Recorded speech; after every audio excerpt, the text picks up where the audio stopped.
ఒక హుద్హుద్ తుఫాన్ అప్పుడు మేము వెళ్తూ ఉంటే మన శ్రీకాకుళంలో ఒక అబ్బాయి 22, 23 ఉంటాయి. మాకు 10 కేజీలు బియ్యం కాదన్నా 10 సంవత్సరాల భవిష్యత్తు కావాలి. అంటే యువత తాలూకు కోపాలు, యువత తాలూకు వాళ్ళు ఏం అడుగుతున్నారు? జీవనం అడుగుతున్నారు. కేవలం మనం ఉచితాలు అడగట్లే. యువత ఉచితాలు ఎవరికి కావాలి? నిజంగా నిస్సహాయ పరిస్థితిలో ఉన్న వ్యక్తుల సమాజానికి ఉచితాలు కావాలి, ఖచ్చితంగా కావాలి. అలాంటి స్కీమ్స్ ఉండాలి.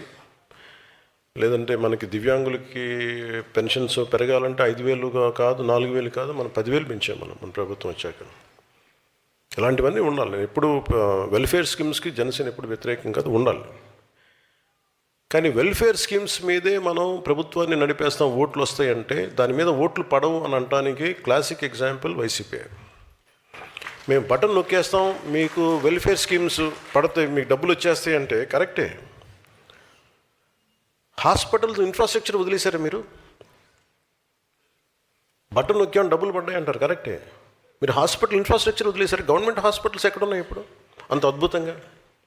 ఇప్పుడు తప్పని పెడతా ఉన్నాం ఎన్డీఏ ప్రభుత్వం వచ్చాక.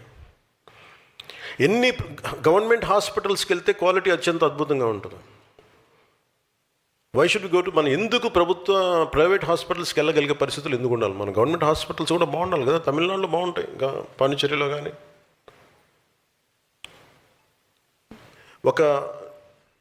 ఒక నిర్ణీతమైన ఒక పర్టికులర్ సంఖ్యాబలం ఉన్న జనాభాకి ఎన్ని హాస్పిటల్స్ ఉన్నాయి మనకి? గవర్నమెంట్ హాస్పిటల్స్ ఏవి పని చేస్తున్నాయి? గవర్నమెంట్ హాస్పిటల్స్కి ఒక ఎంఆర్ఐ స్కాన్ ఇస్తే అది మెయింటైన్ చేయగలుగుతున్నారా లేదా? డాక్టర్స్కి జీతాలు పెంచే పరిస్థితులు ఏదైనా ఉన్నాయా? ఎందుకు గవర్నమెంట్ హాస్పిటల్స్ వదిలేసి ప్రైవేట్ హాస్పిటల్స్కి వెళ్తున్నారంటే జీతాలు పెరగవు. అసలు దాని మీద గత ప్రభుత్వం ఏదైనా ఆలోచించిందా? నేను కొన్ని క్యాబినెట్లు కావచ్చు, కొన్ని ప్రత్యేకించి కావచ్చు, నేను మన పార్టీ తరపు నుంచి కావచ్చు, నేను కోరుకుంటుంది వ్యవస్థలు బలోపేతం కావాలని. వ్యవస్థలు బలంగా ఉండాలి మనకి.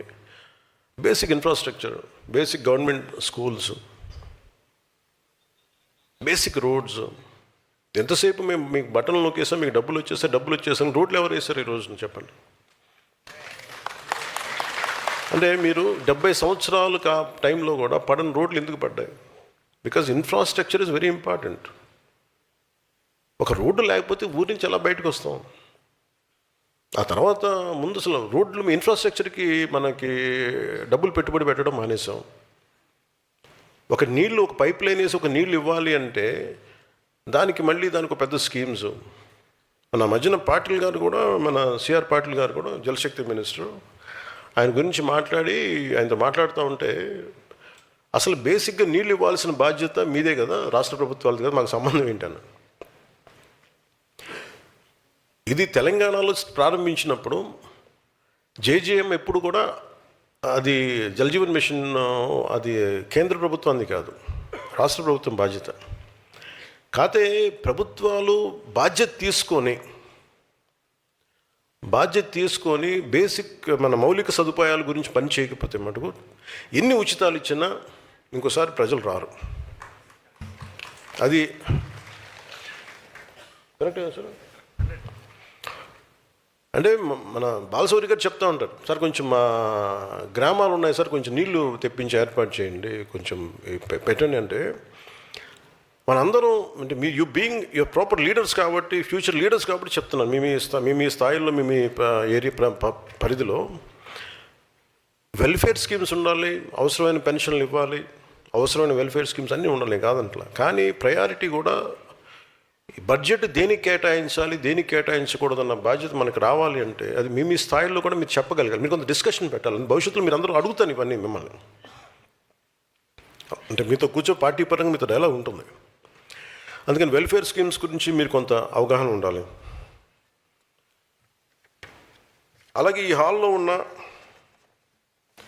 నేను 25 ఆగస్టులో విశాఖలో నిర్వహించిన సేనతో సేనాని కార్యక్రమంలో మెంబర్షిప్ టు లీడర్షిప్ అని చెప్పాను. దానికి అనుగుణంగానే ఈరోజు పార్టీ నిర్మాణ కార్యక్రమాన్ని మొదలుపెట్టాను.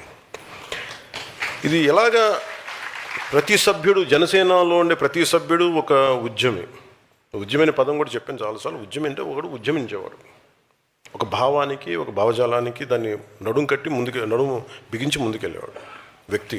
Respect the gender neutral. అది అలాగే పార్టీని ప్రజల్లోకి తీసుకెళ్ళి కొత్త సభ్యుల్ని ప్రభావితం చేయగలిగి పార్టీలో తీసుకొచ్చే మొదటి స్థాయి నాయకుడే సాధక్.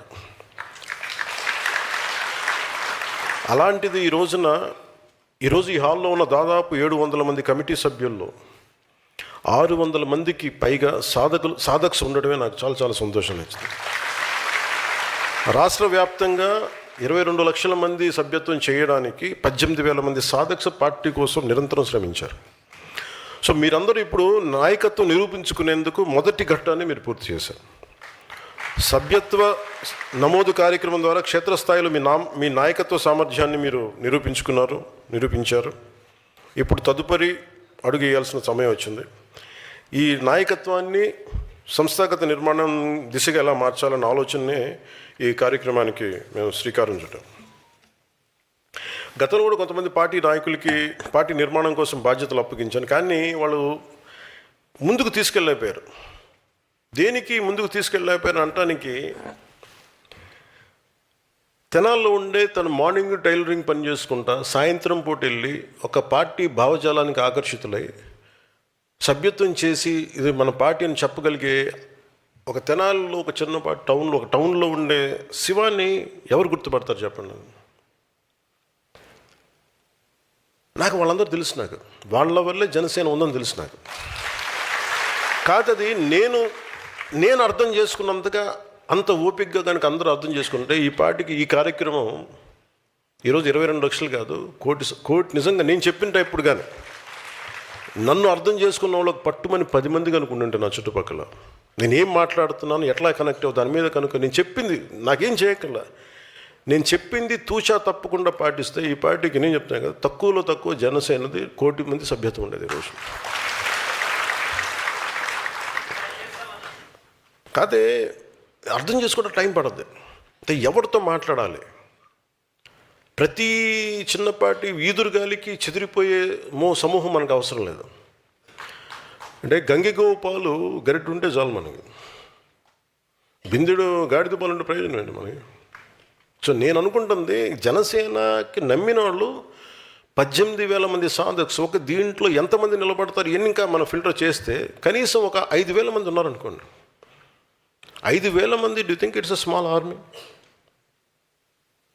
ఒక 100 మంది కూర్చోబెట్టి మాట్లాడితే సమూహాలు కదిలిపోతాయి, నిలబడాలి దానికి. అలాంటిది 18,000 మంది సాధక్స్ ఉన్నారు. వీళ్ళని కరెక్ట్గా నాయకత్వం దిశగా చూపించగలిగితే మీది మామూలు శక్తి అనుకుంటున్నారా మీరు? మీ శక్తిని అర్థం చేసుకోవాలి అంటే నేనే కూర్చోవాలనిపించింది నాకు. మీ శక్తి నాకు బాగా తెలుసు. అంటే నేను ఎందుకు మాట్లాడగలను, బలంగా ఎక్కడికైనా మాట్లాడగలంటే నాలా ఎవరి భావం ఉంటుంది? నాయకుడు అనేవాడు ఎవరి భావం మాట్లాడాలి? ప్రజల భావం మాట్లాడాలి. అంతేగాని కూర్చోబెట్టి కన్వీనియంట్గా ఓట్లు పడతాయి అనే భావాలు నేను మాట్లాడను. ఏది సరైందో అదే మాట్లాడతాను నేను. అది మన పార్టీకి సంబంధించిన సరే. సో అందుకని మిమ్మల్ని అర్థం చేసుకోవడానికి సో నేను ఎందుకు మిమ్మల్ని పెట్టాను సాధకులుగా, 700 మంది సభ్యుల్లో 600 మందిని మిమ్మల్ని ఎందుకే పెట్టామంటే, ఒక 10 సంవత్సరాలు మీరు గుర్తింపుగా నోచుకోవాలి, 12 సంవత్సరాలు కానీ మీరు పని చేసుకుంటూ వెళ్ళిపోయారు. సో మీకు గుర్తింపు లేకపోతే బాధ ఎలా ఉంటుందో మీకు బాగా తెలుసు.